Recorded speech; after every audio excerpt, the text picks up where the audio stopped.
Bueno, hoy hemos comprado una televisión, digamos, un poquito grande para que puedan ver los cultos. Había una, pero ya estaba muy hecha polvo, estaba muy vieja, al final se terminó rompiendo y justamente hoy me decían, oye, queremos ver el culto. Digo, bueno, pues vayan y compren una televisión buena, grande, y la están estrenando hoy con el culto. Así que bueno, gracias al Señor. Saben, hermanos, para los que no sepan, esta finca no es un juguete, ahí no van a ir cualquier persona. Esto tienes que ganarte el puesto y tienes que demostrar tu fidelidad a la obra. No es que no, yo me voy de vacaciones a Alicante. No. Esto es un ministerio. El ministerio es lo más sagrado del mundo. Mucho más sagrado que cualquier profesión, mucho más sagrado que cualquier trabajo. El trabajar para el Señor es lo más sagrado del mundo. Y estos hermanos están trabajando para la obra del Señor, ¿verdad? De una forma material, pero están trabajando al fin y al cabo para el Señor.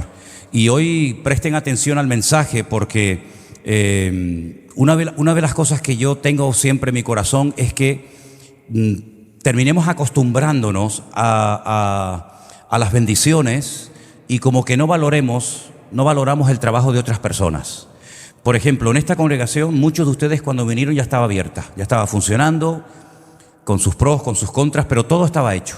Si esta moqueta cuando tú viniste ya estaba puesta, pero alguien la tuvo que poner. Y estas sillas se tuvieron que comprar y se tuvieron que ir a buscar, y estos equipos de sonido, y estos instrumentos, y estas cámaras, y estas luces, y detrás de todo esto que tú ves hay un trabajo de otras personas que algunos están con nosotros, otros pues ya no están por lo que sea, y una de las cosas que tenemos que tener en la vida es gratitud a lo que otros hermanos han hecho para que nosotros hoy podamos disfrutar de ello, ¿vale? El hecho de que tú hayas llegado y te lo hayas encontrado todo hecho, pues oye, no significa de que cuando alquilamos este local hace ya 20 años atrás estaba como lo estás viendo ahora.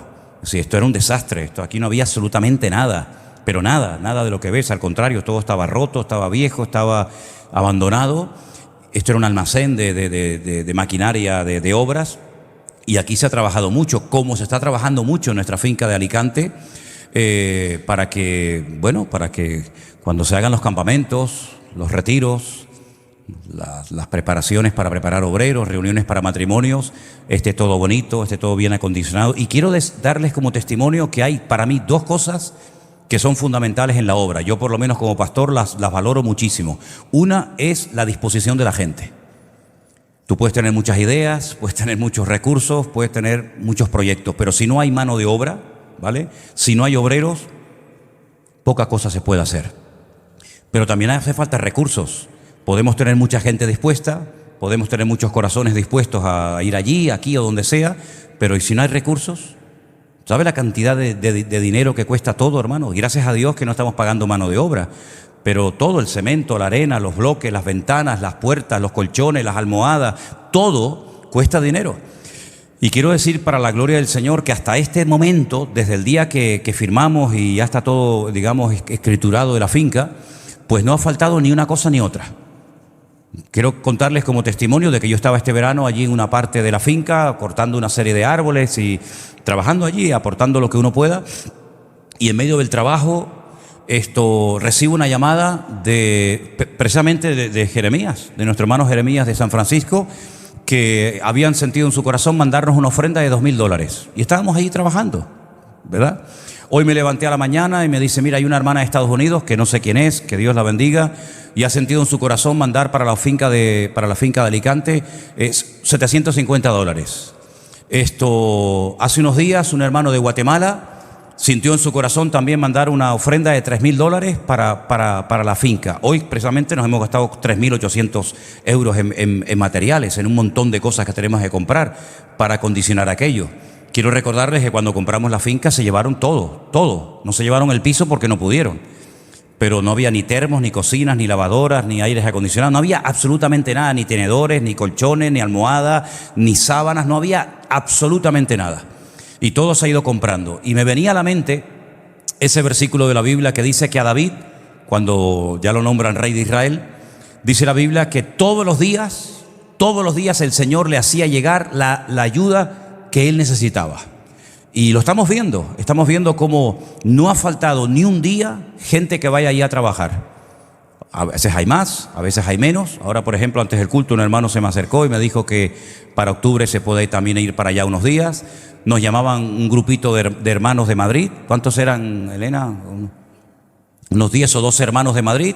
Se van a bajar también unos días a trabajar. Así que no ha habido ni un solo día que hayamos tenido que parar la obra porque no hay gente. Siempre hay hermanos allí trabajando. Ahora vieron ustedes este grupo.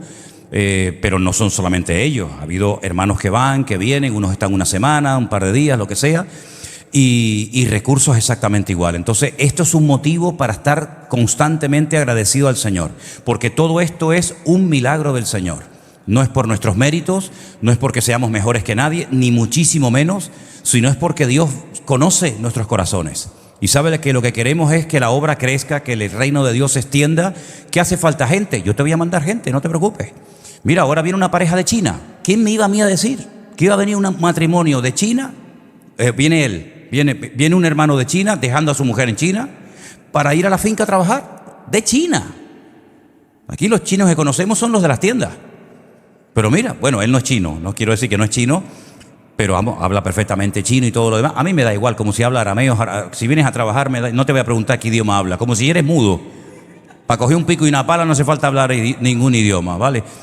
Y viene su padre, el papá de este muchacho que viene de China, que es pastor en Perú. Oye, un billete de China a España, un billete de Perú a España, no sale barato. Y son personas que sienten en su corazón venir a ayudar, a apoyar esta obra. Y bueno, esto ahí se está sembrando para las próximas generaciones.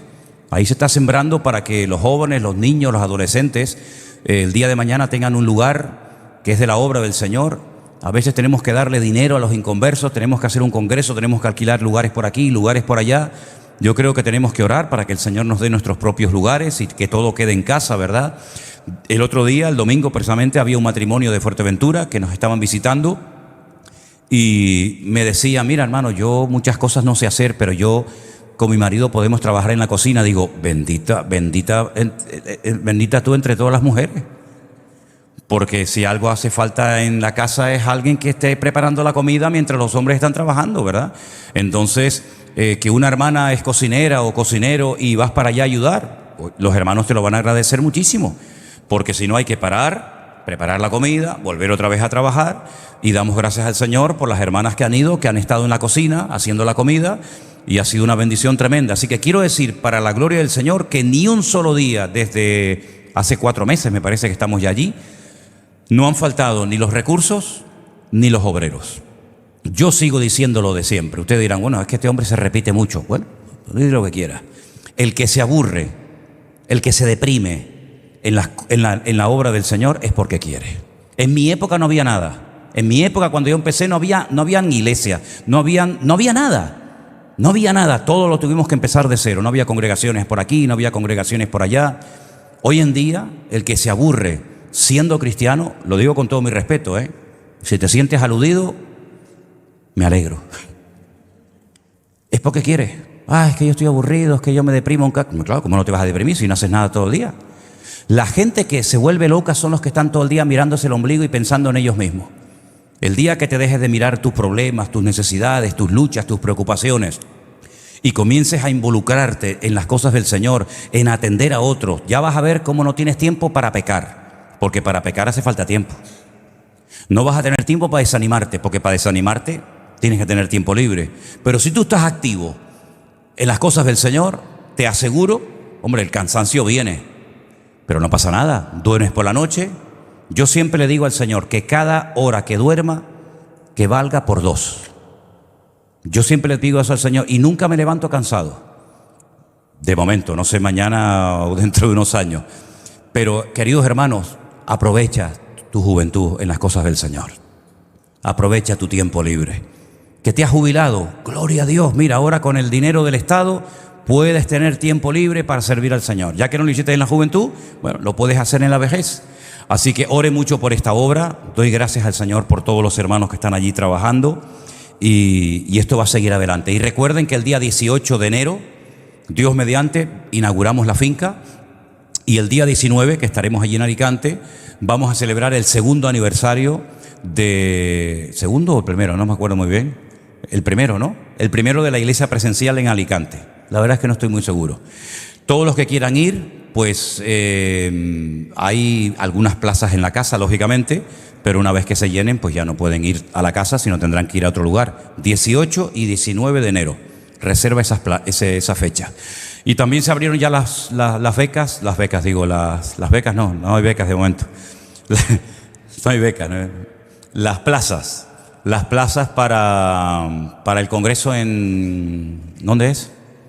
En Madrid, ese, ¿de acuerdo? A veces ven que se me va un poco la olla, pero luego ya la cojo otra vez, ¿vale? Vamos a orar un momentito, hermanos. Me alegro mucho de verles en esta tarde, que estén aquí ya preparados para recibir la palabra. Yo creo que va a ser interesante lo que vamos a compartir en el día de hoy, espero que así sea, pero sobre todo que nos ayude a crecer y a madurar y a estar cada día más firme en los caminos del Señor. Aleluya. Gracias, Señor, por esta oportunidad. Saber que están los hermanos atentos ahí en sus casas, en las iglesias, nuestros hermanos de Alicante, los hermanos aquí. Oh Señor, nos gozamos de todo lo que estás haciendo, Señor, porque nos permites ver con nuestros ojos lo que nunca nos habíamos imaginado que veríamos. Gracias, Señor, porque tú eres bueno, tú eres maravilloso. Y yo sé, Señor, que tú estás bendiciendo tu obra, porque estás viendo que las cosas se están haciendo decentemente y con orden. Y toda la gloria te la queremos dar a ti, Señor. Tú eres bueno y cada día vemos tu fidelidad, Padre Santo. Bendice este tiempo de estudio de tu palabra, que disfrutemos de él. En el nombre de Jesús, amén y amén. Bueno, mis hermanos queridos, vamos al Antiguo Testamento en esta ocasión. Nos vamos al libro de Primera de Reyes. Quiero hablar sobre todo de un rey, de un personaje, como es el rey Salomón. Durante su época, el pueblo de Israel vivió la época de más prosperidad de toda la historia. Nunca ha habido tanta prosperidad y tanta tranquilidad, tanta paz con los enemigos que tenían alrededor, como en la época de Salomón. De hecho, esa gloria, ese tiempo, ese periodo de tanta calma, de tanta bendición y prosperidad, Israel nunca lo volvió a tener. Sueñan con volver a esa etapa de la historia, pero la cruda realidad es que fue un momento maravilloso. Pero no todo fue bonito, no todo fue hermoso. También hubieron muchas sombras, mucha luz, mucha sabiduría, mucho conocimiento, por supuesto, pero también, cuidado, se cometieron errores garrafales que los pagaron muy caros. Pero antes de entrar a hablar de Salomón, quiero hablar un poquitito de su padre. Porque este verano, cuando yo prediqué en nuestra iglesia de Alicante, compartía una porción que yo dije, cuando vuelva a Santa Cruz, quiero por lo menos dar unas pinceladas de esa porción que a mí me impactó tanto, ¿no? Y es la que se encuentra en Primera de Reyes capítulo 1, donde habla acerca de la vejez del rey David, porque después vamos a ver la vejez del hijo, Primeramente vamos a ver que cuando David era viejo, dice avanzado en días, le cubrían con ropas pero no se calentaba. No había manera, no entraba en calor. Le dijeron por tanto sus siervos, busquen para mi señor el rey una joven virgen para que esté delante del rey, lo abrigue y duerma a su lado y entrará en calor mi señor el rey. Buscaron una joven hermosa por toda la tierra de Israel, hallaron a Abisai, sunamita, y la trajeron al rey. La joven era hermosa, ella la abrigaba al rey, le servía, pero él nunca la conoció. Bueno, yo quiero destacar un par de cosas que ya en su momento dije, pero quiero volver a reiterarlas. Cuando usted esté haciendo algo en su vida cristiana, o incluso traslado esto a la parte profesional, o a los estudios, o a cualquier otro área de tu vida, cuando tú estés haciendo algo con ganas, reiteradamente, con frecuencia, y ves que no obtienes los resultados que tú esperabas obtener, yo creo que lo honesto por nuestra parte sería decir, voy a pararme y preguntarle al Señor si lo que estoy haciendo, lo estoy haciendo dentro de su voluntad, lo estoy haciendo bien, o yo me estoy engañando a mí mismo creyendo que esto es lo que debo de hacer y resulta que es todo lo contrario lo que tengo que hacer. Le decía a nuestro hermano Jerónimo hace un rato que una de las cosas que más le cuesta a muchos creyentes, y hablo de creyentes de años, es descubrir o entender qué es lo que no tienen que hacer. Ya sé que se ha hecho mucho énfasis, y yo también lo he hecho, y muchos pastores, de decirle a los hermanos, hermanos, hay que hacer esto, hay que hacer lo otro, hay que involucrarse en el reino y hay que ir para aquí y para allá. Pero creo que algo también muy importante es enseñarle a la gente qué es lo que usted no tiene que hacer. Para mí son dos elementos fundamentales: saber lo que no tengo que hacer, oye, aunque otros lo hagan, aunque otros lo estén haciendo y estén obteniendo resultados. Yo me acuerdo que había gente hace años que me decía, oye, pero es que en esta iglesia o en tal congregación o tal pastor tienen este sistema de trabajo, tienen esto y parece como que el Señor los está bendiciendo. Y yo les decía, amén, gloria a Dios, Dios les bendiga. Hermano, ¿y por qué no lo hacemos nosotros? Digo, porque a mí Dios no me ha dicho eso, que lo haga. Entonces aquí no se trata de clonar, aquí no se trata de imitar, no se trata de importar un método que ha funcionado muy bien, en fin, donde sea, y lo traemos para acá y entonces hacemos lo mismo que otros. Es que sinceramente yo nunca he sido partidario de trabajar así en la obra. Nunca, y Dios lo sabe, nunca he tenido la tentación de imitar a nadie, de copiar los sistemas de trabajo de otras personas, sino que nuestro Dios es un Dios personal. Y yo creo que aquí de lo que se trata no es de hacer lo que otros hacen para obtener los mismos resultados, sino de entrar en tu aposento y tu Padre que te ve en lo secreto te recompensará en público. Algunos pastores, ya no tanto, pero hace años me preguntaban algunos pastores, ¿y ustedes qué es lo que hacen para que el Señor les bendiga tanto? ¿Cuál es el método que ustedes tienen? Y yo les decía, ninguno. Nosotros no tenemos ningún método. No podemos escribir un libro, decir, este es el método, esto es lo que hemos descubierto, esta es la varita mágica y con esto todo va a funcionar y va a salir bien. No, te mentiría. Nuestro método es que no tenemos método. Nuestro método es buscar a Dios cada día y Él nos va mostrando día a día, su voluntad, su plan, que hay respaldo, que hay bendición. Eso nos confirma que estamos en la voluntad de Dios. Que hacemos algo y por lo que sea no fluye, no hay bendición, no hay respaldo de Dios, bueno, pues tienes que ser honesto y decir, por ahí no van los tiros, busca la voluntad de Dios, que van por otro camino, ¿no? Entonces creo que es muy importante que nosotros nos demos cuenta que cuando estamos reiteradamente, incluso con fe, con ganas, con ilusión, haciendo algo, pero que no sale, que no funciona, oye, párate y le di al Señor, Señor, muéstrame el camino. A David lo tapaban y venga mantas y otra manta y lo cubrían, y dice que no se calentaba bajo ninguna manera. Bueno, pues habrá que hacer algo diferente. Ya lo decía Albert Einstein, decía, si quieres resultados diferentes, no hagas siempre lo mismo. Prueba otra forma, prueba otra manera, busca la voluntad de Dios, párate un tiempo, analiza, pregunta, infórmate, pero no caigas en la rutina de decir, bueno, esto es lo que tengo que hacer, esto es lo que tengo que hacer, y a lo mejor estás haciendo todo lo contrario a lo que el Señor quería que tú hicieras con tu vida, con tu tiempo, con tus recursos, etcétera, etcétera. Al final a alguien se le ocurrió buscar a una joven virgen, que al final dice que nunca la conoció, y dice que al acostarse junto a él, pues lo cubría y le daba calor. Bueno, pues hay que buscar otra forma y el Señor te va a mostrar, sin lugar a dudas, si tú quieres y si quieres aprender y si quieres corregir el rumbo, estoy seguro que el Señor te va a decir, eso no te corresponde hacerlo a ti. Y también es muy importante, y quiero decirlo, saber lo que tenemos y lo que no tenemos. Hay algunas personas que piensan que podemos hacer cualquier cosa porque como somos creyentes Dios nos va a respaldar. No es así. ¿Se acuerdan aquel personaje que todos conocemos que le dijo a aquel paralítico que estaba esperando recibir respuesta o una ayuda? No tengo ni plata ni oro. No le dio vergüenza admitir en público que no tenía recursos económicos para ayudarle en ese momento. Pero lo que tengo, fíjense qué bonito eso, ¿no? En el mismo pasaje, el mismo relato bíblico, Pedro dice, no tengo esto, pero tengo otra cosa. Y lo que no tengo, pues lógicamente no te lo puedo dar.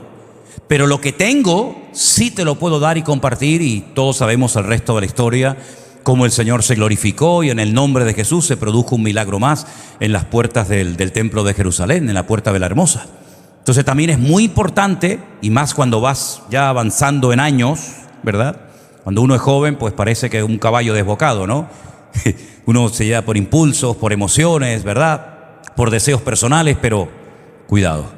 La madurez hay que demostrarla, y una forma de demostrar la madurez como creyente, independientemente de la edad que puedas tener. Hay gente con 20 años que son más maduros que gente que lleva toda la vida en el Evangelio porque no han madurado y crecido como tenían que haberlo hecho, ¿no? Es muy importante decir, Señor, si tú no me has capacitado para esto, ¿por qué me empeño yo en hacerlo? A veces necesitamos de la colaboración y de la ayuda de otras personas. José sabía lo que el Señor tenía para su vida, pero necesitó de un faraón que lo sacara de la cárcel y que le diera una oportunidad en la vida. Y así podemos ver en la Biblia que a veces Dios pone a nuestro lado a la persona que nos va a complementar, a la persona que nos va a ayudar. Miren, por ejemplo, ahora volviendo otra vez a la finca de Alicante, ahí hay un grupo de hermanos, pero todos no están haciendo lo mismo. Hay diferentes trabajos, diferentes funciones. Y en el cuerpo de Cristo dice la Biblia que cada miembro es diferente al otro, ninguno es más importante ni inferior al otro, pero cada miembro tiene que saber para lo que ha sido diseñado, para lo que ha sido capacitado y para lo que no ha sido diseñado ni capacitado. Es decir, si usted no tiene voz para cantar, ¿por qué se empeña en cantar? Pero a lo mejor es un pianista extraordinario, pues hermano, toca el piano. No, pero es que resulta que el del piano quiere cantar y tiene una voz terrible, y el que sabe tocar el piano... Hermanos, seamos honestos, reconozcamos lo que Dios nos ha dado, pongamos eso al servicio de la obra de Dios, y lo que no nos ha dado, no te frustres. Dios se lo habrá dado seguramente a otro hermano, y así nos complementamos y no peleamos los unos a los otros, sino que nos ayudamos mutuamente. Amén, hermanos. Y cuando hay armonía, cuando hay compenetración en el cuerpo de Cristo, dice la Biblia que eso trae unidad, y la unidad que trae bendición y vida eterna. Ahora bien, David terminó sus días con un buen testimonio. Hombre, lógicamente el hombre tenía frío, el hombre ya no daba más, un hombre anciano, había peleado muchas batallas, había sido un instrumento tremendamente poderoso en la mano de Dios, pero su sueño no lo vio cumplido. El sueño de David, sobre todo en los últimos años, era construir un templo, una casa a su Dios. El Señor le dijo que él no lo iba a hacer, pero no se enfadó con Dios, no peleó con Dios, sino que el Señor le mostró que él tenía que preparar todos los materiales, someter a todos los enemigos para poder tener paz en medio de la construcción, y que su hijo Salomón sería el que iba a construir el primer templo de Jerusalén.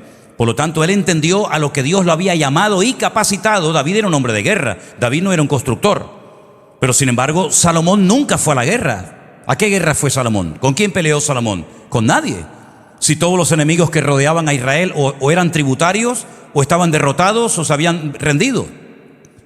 Salomón no fue ungido ni capacitado por el Señor para ser un guerrero, como lo fue David, casi hasta el último día de su vida, pero sin embargo fue una persona que Dios le dio una capacidad, una sabiduría espectacular, que dice que venían personas de todas partes del mundo para escuchar sus justos juicios, su sabiduría, y para ver la capacidad tan grande que el Señor le había dado de construir obras faraónicas, como por ejemplo una de ellas el templo de Jerusalén, y otras, ¿verdad?, que hasta el día de hoy cuando uno va a Israel pues puede ver lógicamente las ruinas de aquellas obras tremendas que había hecho Salomón. Ahora bien, en los primeros 5 libros de la Biblia, que los conocemos como la ley, el Pentateuco, la Torá, ya se decía algunas cosas referentes al futuro rey de Israel.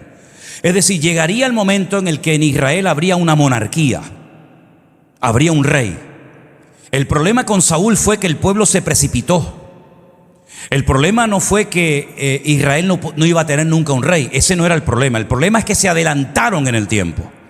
Y para mí ese es otro gran peligro que yo veo que han cometido muchas personas. O van demasiado lentos y es para decirle, hijo, espabila.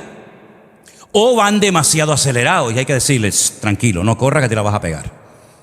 Y el tema del pueblo de Israel es que viendo que todas las naciones que le rodeaban tenían su rey de carne y hueso, ellos le dijeron a Samuel, nosotros queremos ser como los demás, queremos tener un rey. Y Samuel se enfadó y les dijo, ustedes ya tienen un rey, es el Señor Dios Todopoderoso. No, un rey de carne y hueso como los demás. ¿Lo iban a tener? Sí. La Biblia dice cómo tenía que ser ese rey, lo que podía hacer, lo que no podía hacer, lo que podía tener y no, sí. Pero se adelantaron y al final, ¿qué pasó con Saúl? Cuando tú haces las cosas precipitadamente, sin consultar con Dios, en la carne, todo aquello que parecía muy bonito al principio, se termina convirtiendo en un juguete roto, que se te vuelve en tu contra. Saúl creó una expectativa muy grande, al fin y al cabo ya la gente era contenta, ya estaban contentos, tenemos nuestro rey, pero al final aquello salió mal, porque todos conocemos, ¿no? Lo que empieza mal, termina mal. Saúl fue un desastre y llevó al pueblo a la ruina material y a la ruina espiritual, que es la peor de todas. porque de la ruina material se puede salir, pero a veces de la espiritual es más complicado. Quiero leerles, me voy a saltar un poquito la línea, pero en Deuteronomio capítulo 17, fíjense las características que dice la Biblia que tenía que tener el rey. 17:14 de Deuteronomio. Instrucciones acerca de un rey. Ahí lo tienen. Cuando hayas entrado en la tierra que el Señor tu Dios te da, y tomes posesión de ella y la habites, y digas, pondré un rey sobre mí, como todas las naciones que están en mis alrededores, ciertamente pondrás por rey sobre ti al que el Señor tu Dios escogiere. De entre tus hermanos pondrás rey sobre ti. No podrás poner sobre ti a hombre extranjero que no sea tu hermano. Pero, escuchen bien, él no aumentará para sí caballos, ni hará volver el pueblo a Egipto con el fin de aumentar caballos, porque el Señor os ha dicho, no volváis nunca por este camino. Escucha bien esto. Parece que Salomón se olvidó de este versículo. Ni tomará para sí muchas mujeres, para que su corazón no se desvíe, ni plata ni oro amontonará para sí en abundancia. ¿Qué te parece? Ahora, si nosotros vamos otra vez a Primera de Reyes, concretamente al capítulo 11, escuchen lo siguiente. Con la advertencia de la ley de que el rey de Israel no podía tener ni demasiadas riquezas, ni un montón de mujeres, ni un montón de caballos, escuchen ahora esto. El rey Salomón amó, además de la hija de Faraón, a muchas mujeres extranjeras. Primera de Reyes, capítulo 11, verso 1. Amó a las de Moab, a las de Amón, a las de Edom, a las de Sión y a las Eteas. Y no sale ahí las de la palma, las de la gomera y el hierro, porque no estaban. Si no, también hubieran aparecido. Amó a todas, a todas. Las edomitas, las de Sión, las de Moab, todas. Gentes de las cuales el Señor había dicho a los hijos de Israel, no os llegaréis a ellas, ni ellas se llegarán a vosotros, porque ciertamente harán inclinar vuestros corazones tras sus dioses. A estas pues se juntó Salomón con amor. Versículo 3. Tuvo, ¿cuántas? ¿Cuántas? Y 700 suegras también. 700 mujeres reinas, pero como le parecían pocas, además tuvo 300 concubinas y sus mujeres desviaron su corazón. Cuando Salomón era ya viejo, sus mujeres inclinaron su corazón tras dioses ajenos, y su corazón no era perfecto con el Señor su Dios como el corazón de su padre David. ¿Se acuerdan lo que leímos de la vejez de David? No leímos nada malo, leímos que el hombre estaba con mucho frío, que ya estaba en la recta final de su vida, pero ahora su hijo es mayor y lo que está diciendo del hijo es terrible. Las mujeres desviaron su corazón, no fue recto delante del Señor como David su padre, porque Salomón siguió a Astoret, versículo 5, diosa de los sidonios, a Milcón, ídolo abominable de los amonitas. E hizo Salomón lo malo ante los ojos del Señor, y no siguió cumplidamente al Señor como David su padre. Entonces edificó Salomón un lugar alto a Quemos, ídolo abominable de Moab, en el monte que está enfrente de Jerusalén. ¿Y ese monte cuál es? El monte de los olivos. En el monte de los olivos no se le ocurre otra cosa a este hombre que hacer un templo al ídolo de los moabitas, Quemos, y a Moloc, ídolo abominable de los amonitas. Así hizo para todas sus mujeres extranjeras, las cuales quemaban incienso y ofrecían sacrificios a sus dioses. Y se enojó el Señor contra Salomón, por cuanto su corazón se había apartado del Señor, el Dios de Israel, que se había aparecido 2 veces, y le había mandado acerca de esto que no siguiese a dioses ajenos. Mas él no guardó lo que le mandó el Señor. Y dijo el Señor a Salomón, por cuanto ha habido esto en ti, y no has guardado mi pacto ni mis estatutos que yo te mandé, romperé de ti el reino y lo entregaré a tu siervo. Sin embargo, no lo haré en tus días por amor a David tu padre. Lo romperé de la mano de tu hijo. Pero no romperé todo el reino, sino que daré una tribu a tu hijo, por amor a mi siervo David y por amor a Jerusalén, la cual yo he elegido. Y ahí comenzamos a leer una serie de nombres: Adab el edomita, Rezón, Jeroboam, etcétera, de enemigos que se levantaron como consecuencia del pecado de Salomón. ¿Saben qué es lo triste de Salomón? Lo triste de Salomón no es como la historia de otros reyes que empezaron mal, fueron malos y murieron siendo malos. Lo triste de Salomón, por lo menos desde mi punto de vista, es que Salomón empezó muy bien. Él conocía la palabra de Dios. Por ejemplo, cuando ustedes comienzan a leer los primeros capítulos del libro de Proverbios, él cuenta cómo su padre le enseñaba la ley. Hijo mío, no te apartes de la ley, ¿verdad? Le habla del peligro de la mujer ajena. No vayas con los que te quieren engañar, porque serás como un cordero llevado al matadero. Y él recordaba los consejos sabios de su padre y cómo sus padres sabios le instruían la palabra: no te apartes de la ley, ¿verdad? Reflexiona, cúmplela, obedécela. Salomón empezó muy bien, con un buen padre, con el profeta Natán a su lado, un hombre de Dios tremendo. Pero el problema fue que Salomón se fue desviando y al final cometió pecados que no había cometido hasta ese momento ninguno de los reyes que le habían precedido. Por supuesto, David en absoluto, y Saúl tampoco. Es decir, utilizó el dinero de la corona no solamente para construir el templo del Señor en Jerusalén, sino además que financió con el dinero de la corona toda la idolatría de sus mujeres para tenerlas contentas. Bueno, mi mujer ahora resulta que me ha dicho que ella es adoradora de Moloc, pero claro, en Jerusalén ese Dios no existe por ningún lado. En Jerusalén nosotros no adoramos a ese Dios, pero vamos a construirle un templo para que ella esté contenta. Y ahí se iba la mujer al culto de Moloc. Pero después tenía otra que resulta que adoraba a Milcón, y tenía otra que adoraba a Quemos, y así a cada una le fue construyendo su templo y llenó todo Jerusalén y probablemente otras partes del país con un montón de idolatría.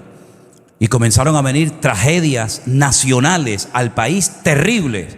Prueba de ello que después de su muerte el reino se divide, el país se parte. Oye, qué bendición cuando hay un líder, cuando hay un político que trae unidad, como trajo David, ¿verdad? Que enseña a la gente a buscar a Dios, que trae unidad nacional y espiritual al pueblo. Pero qué desgracia cuando hay personas con poder, con autoridad, con gran influencia, y lo que traen es ruina y división, y parten el país en dos, y ahora estos contra estos y estos contra los otros, ¿verdad? Todas estas tragedias se podían haber evitado, como hay muchas cosas que podíamos haber evitado en nuestras vidas si hubiéramos hecho caso a la palabra de Dios y no nos hubiéramos desviado de sus caminos. Miren, hermanos, no estés del tingo al tango. En el Señor tienes que tener criterio propio y personalidad y decir: ¿dónde está mi sitio? ¿Cuál es mi sitio? En la vida hay un sitio para cada cosa. Las sillas tienen que estar ahí. No, el lugar de la silla no es aquí arriba. ¿Cómo vamos a poner el púlpito en la puerta de la iglesia, hermano? El lugar del púlpito es este. Siempre ha estado aquí y aquí seguirá siendo siempre. Y la escuela dominical allí. Y los hermanos que están en el sonido y en las luces y en las cámaras allá arriba. En otras palabras, en la vida cada cosa tiene un sitio. Mire, no hay nada que me moleste más a mí que me quiten las cosas de su sitio. Si yo pongo aquí el bolígrafo, ¿por qué me lo ponen allá? Ay, se me olvidó. Ay, ahí te lo llevamos. Entonces, en la vida cristiana tú tienes tu sitio. Tú tienes tu sitio. El Señor ya tiene un pastor para ti. Antes de que tú lo eligieras, ya el Señor lo nombró para tu vida. Y el Señor escogió una iglesia para ti. Y el Señor escogió un ministerio para ti. Y el Señor lo tiene todo planeado. Él no va improvisando. Él no va inventando. Bueno, a ver ahora que le digo. No, ahora para allá. No, ahora para acá. No. El Señor ya sabe quién tiene que ser tu iglesia. Y dónde está tu sitio. Y quién tiene que ser tu pastor. Y qué enseñanza tú tienes que recibir. Ya todo está estipulado por el Señor. Tú te convertiste cuando el Señor quiso que te convirtieras, y llegó la luz y la verdad a tu vida cuando el Señor lo permitió. Pues no abortes el proceso de Dios. Si empezaste a dar buenos pasos, no lo eches a perder. Si el Señor te puso aquí, pues aquí te quedas. Y si te puso allá, allá te quedas. Es como cuando yo salga del culto, ¿a dónde voy? ¿A mi casa? Yo no voy a la casa del vecino. Hola, buenas noches. Mire que, no sé, he sentido en mi corazón un impulso. Yo esta noche voy a dormir aquí, voy a cenar aquí. ¿Cómo? ¿Tú estás loco? No sé, no puedo, no. Oye, no, buenos días, buenas tardes, le abre la puerta, gracias, hasta luego, de nada, pero cada persona tiene su casa. Y usted cuando salga de aquí, ¿a dónde va? A buscar su coche. Usted no va por la calle diciendo, ay, qué bonito este, ay, señor, qué coche tan lindo. Mira, fuérzale la cerradura, hazle un puente ahí que nos vamos esta noche en este. No, usted tiene su coche, tiene su casa, tiene sus hijos. Usted no va por la calle buscando a todos, no, usted tiene sus hijos y los hijos tienen a sus padres. Pero en el mundo espiritual es exactamente igual que en lo natural.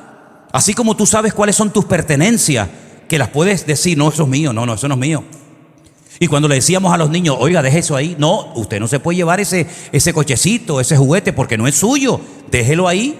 Exactamente igual en lo espiritual, funciona igual o mejor. Usted tiene su sitio, ubíquese, póngase en su sitio, porque ahí es donde Dios le va a bendecir. ¿Por qué el Señor nos ha bendecido tanto y nos ha usado tanto en estos años, hermano?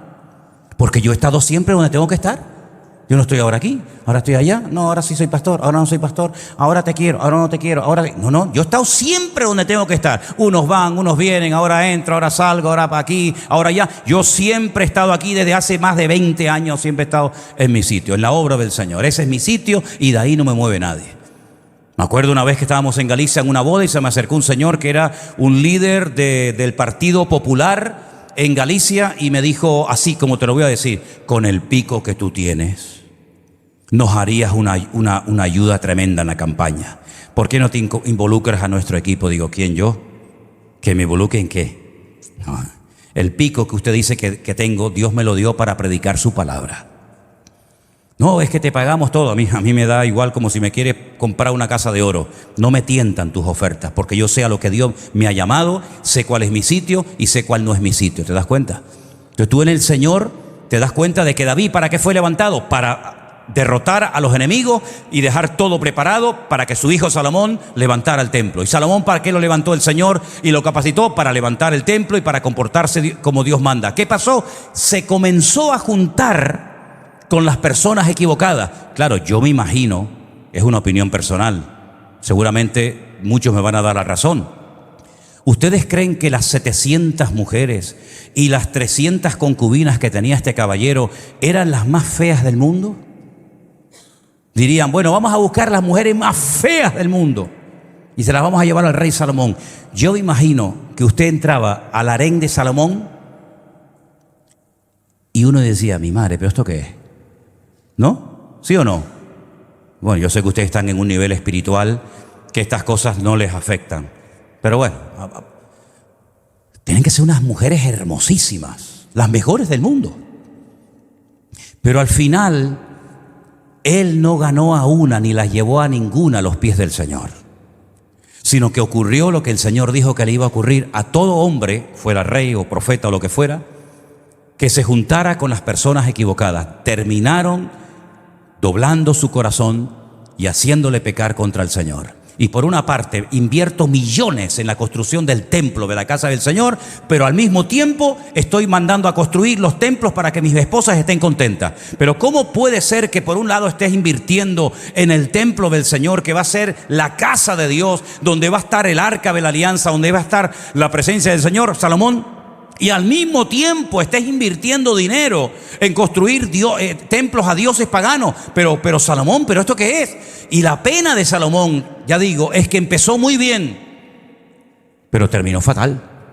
Claro, me han preguntado muchas veces, ¿y Salomón se habrá salvado? ¿Se habrá al final arrepentido? Bueno, por ahí dicen algunos que al final sí, que escribió el libro de Eclesiastés, que al final reconoció. Pero qué pena haber desperdiciado tiempo, dineros, ¿verdad? Dar un mal ejemplo. ¿Qué necesidad tendríamos los predicadores de predicar miles de años? Salomón vivió 900 años antes de Cristo. ¿Qué necesidad tendríamos nosotros hoy en día de predicar de los pecados de Salomón? Pero es que es la cruda realidad. Echó por tierra su testimonio. Y si su padre hubiera levantado cabeza, se hubiera muerto otra vez de un infarto. Porque fue tremendo el mal ejemplo que Salomón dio. Pensando en agradar a las mujeres que tenía, desagradó a su Dios. Y saben una cosa que a mí me costó años aprender, pero creo que la he aprendido, que nunca voy a poder agradar a todo el mundo. Jamás. Salomón quería agradar a sus mujeres, que estuvieran contentas. Claro, imagínense lo que es llegar a la casa y encontrarte 700 mujeres con la cara larga. 700 suegras así diciendo: si vamos a portarnos bien con ellas, ¿qué quieres, mi niña? ¿Un templito? Dale un templito a ella. No, pero yo lo quiero con 10 columnales, las 10 columnitas, para que se quede callada y me deje tranquilo. Y por querer agradar a sus mujeres, desagradó a su Dios. Entonces la pregunta es, ¿a quién queremos agradar? ¿A los hombres o a Dios? Yo creo que el objetivo de todos y cada uno de nosotros debería ser agradar siempre a Dios, ¿sí o no? Aunque eso implique que a lo mejor alguno, pues, se ofenda, ¿no? Se sienta mal o se sienta aludido.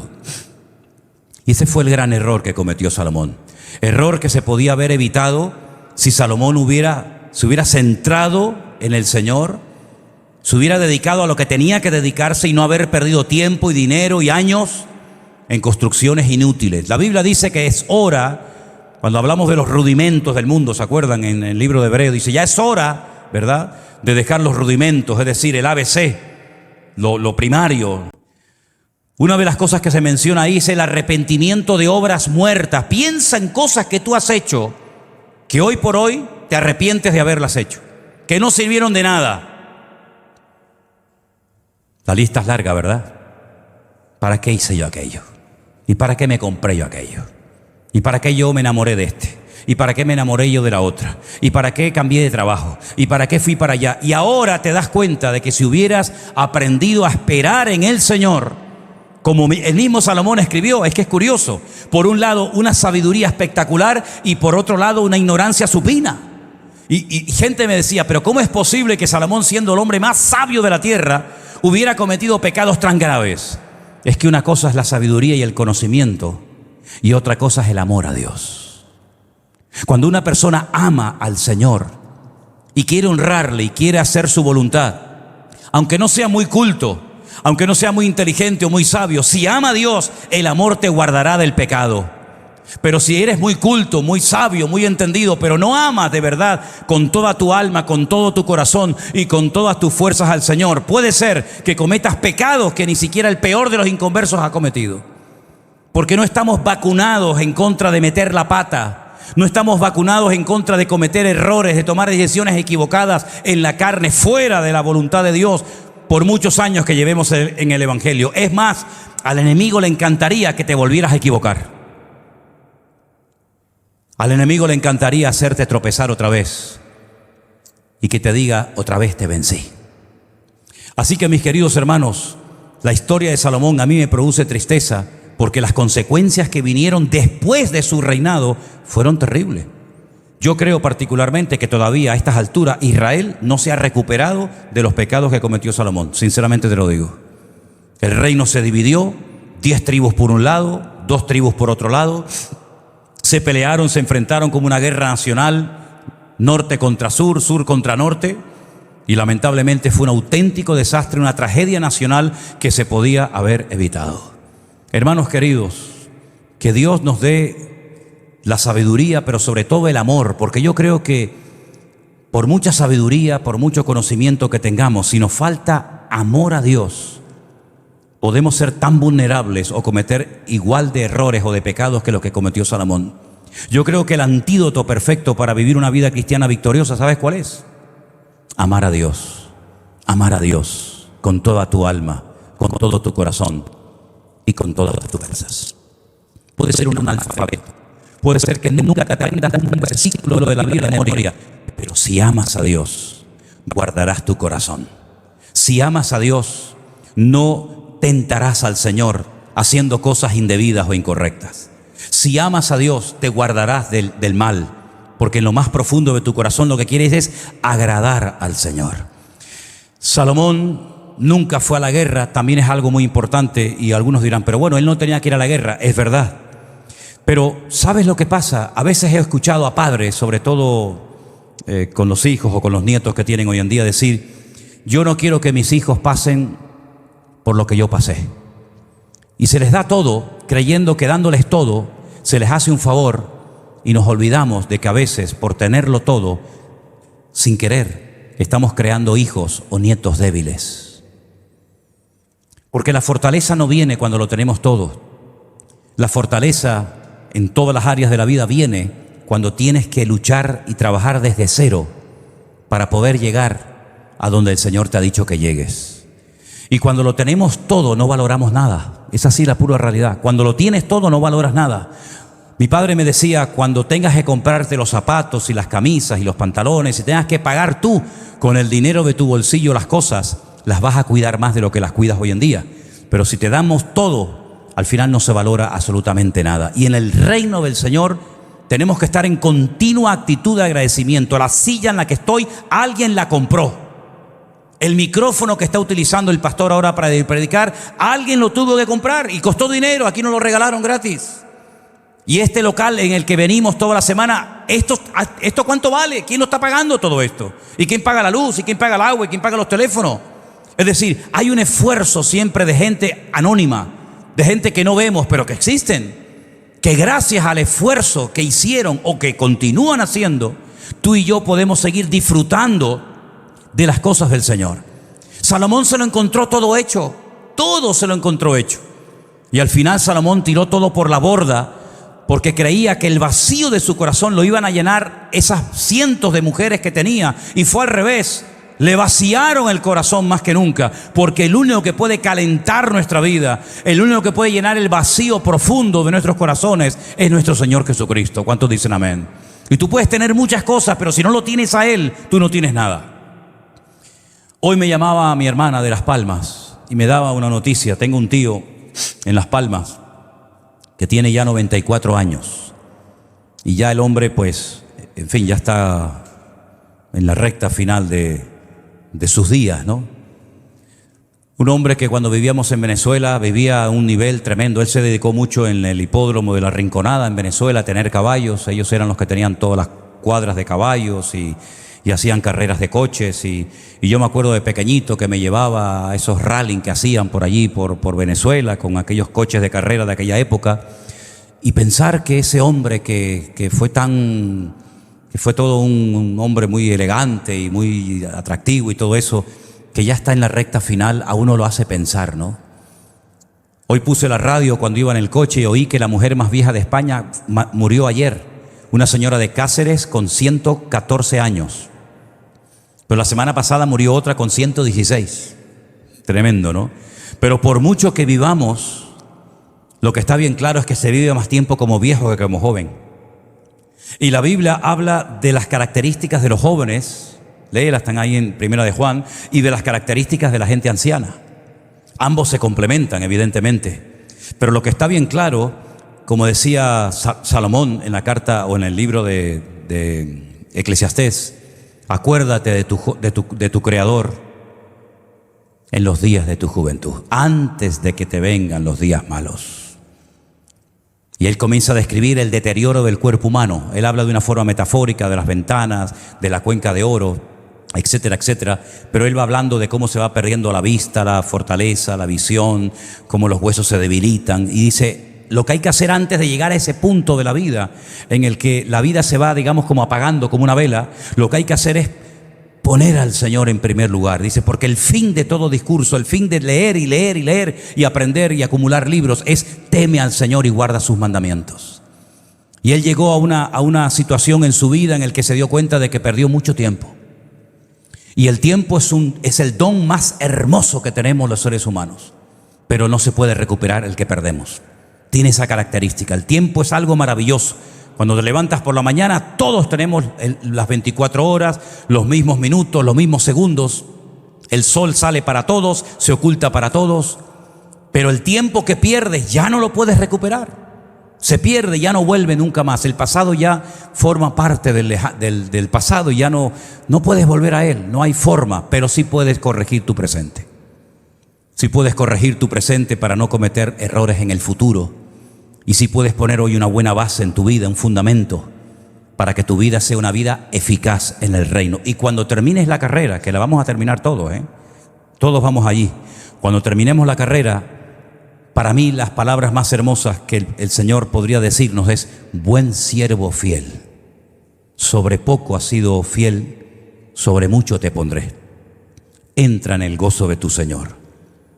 Quiero terminar diciendo que una vez aquí en Tenerife, una persona me llamó, hoy en día es pastor, me llamó y me dijo: tengo dos opciones, o irme a una escuela bíblica a estudiar y prepararme para servir al Señor, o aceptar la beca, una beca que me han dado para ir a estudiar artes marciales a Japón.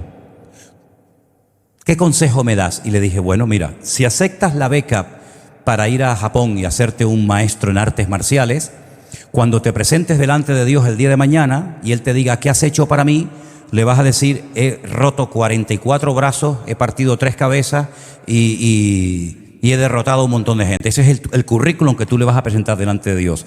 Pero si optas por prepararte y servir al Señor, cuando llegues vas a poder llevarle al Señor lo único que le vas a poder llevar, y son almas de gente restaurada, vidas transformadas por el poder de Dios. Tú eliges: o partes brazos, cabezas y eres un fenómeno en artes marciales, o te esfuerzas por ser un siervo de Dios. Y lo dejé. Hoy en día es pastor, hace ya años que es pastor. Yo solamente les digo a todos y a cada uno de ustedes lo siguiente: la vida pasa volando. Cuando te das cuenta, se fue. Si no, mira la edad que tienes ahora. Hasta hace poco ni te imaginabas que ibas a poder llegar a esta edad. Hasta el otro día tenías 18, 15 años, 14 o lo que sea. Aprovecha el tiempo. Tú has empezado bien. Muchos de ustedes empezaron bien. No todos empezaron bajo nuestro ministerio, ni bajo nuestra cobertura, ni bajo esta iglesia. Pero si Dios te dio la oportunidad de venir aquí, no metas la pata, no la vuelvas a liar otra vez. Valora la iglesia que tienes, valora la enseñanza que recibes, valora los pastores que tienes, valora todo lo que tienes. Porque si no valoras, la Biblia nos enseña que tenemos que ser agradecidos con la herencia espiritual que hemos recibido. Y el mundo dice que a veces no sabemos lo que vale una cosa hasta que la perdemos. No tienes necesidad de perder ninguna bendición para darte cuenta de lo privilegiado o de lo privilegiada que eras, ¿verdad? Así es que vamos a orar en esta tarde a nuestro Dios y pedirle de corazón, con humildad: Señor, yo he empezado bien, no quiero terminar mal. Porque es que hay un ejemplo en la Biblia de un hombre que empezó de maravilla, súper bien, y terminó súper mal. Entonces, es una advertencia para nosotros. ¿Quién nos dice a nosotros que si bajamos la guardia, que si metemos la pata, no podemos pecar igual o peor que Salomón? Nadie nos lo asegura. Es más, nos puede pasar lo mismo. ¿O es que somos mejores que aquellos hombres de la historia? No, somos iguales, sujetos a pasiones semejantes a las de cualquiera. Por lo tanto, si has empezado bien, te regalaron una Biblia. Oye, gloria a Dios, tengo una Biblia. Hay hermanos que no tienen Biblia. Hay gente que no tiene una iglesia. Hay gente que no ha tenido nunca un pastor. Elena nunca tuvo un pastor. Nunca tuvo un pastor en su iglesia. Eran ancianos, hermano. Hoy predica uno, hoy predica el otro. Tú tienes una iglesia. Tienes jóvenes que puedes salir con ellos a tomar algo, cenar, irte a la playa. Tienes un marido cristiano, una esposa cristiana. Tienes un hijo que está yendo ahí a la guardería de los niños. Esta iglesia tiene 3 pastores, hermano. ¿Sabe lo que significa eso? 3 pastores. Dios los trajo a uno de Venezuela, allí de Petare o de donde fuera. Dios trajo a otro de Uruguay. Y bueno, y a otro lo trajo de aquí, ¿no? ¿Vale? Tienes 3 pastores. Tienes 3 pastores. Tienes iglesia aquí, tienes iglesia allá, tienes ir más allá. Valora lo que Dios te ha dado. Yo cada día le doy gracias al Señor por lo que Dios me ha dado. Y nunca me he quejado, sino al contrario: Señor, gracias te doy. Gracias te doy. Gracias. Y si le doy gracias también al Señor por algo, es que yo en el reino de Dios, yo empecé bien y no quiero terminar mal. ¿Se imaginan ustedes qué mal terminó Malo Sierra? En idolatría, en pecado, destruido. No. El temor de Dios y el amor que le tengo al Señor hace que le pida cada día: Señor, dame fuerzas para no abandonarte nunca. Porque muchas son las miradas que están sobre nosotros, ¿verdad? Muchas son la gente que te analiza, que te escucha. Mira lo que dijo, mira lo que no dijo.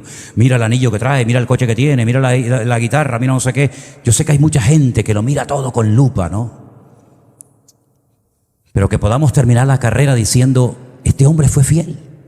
Esta persona se esforzó y su pasión era servir a Dios. No había otra pasión en su vida más que servir al Señor. Y así fue desde que tenía 17 años hasta que murió.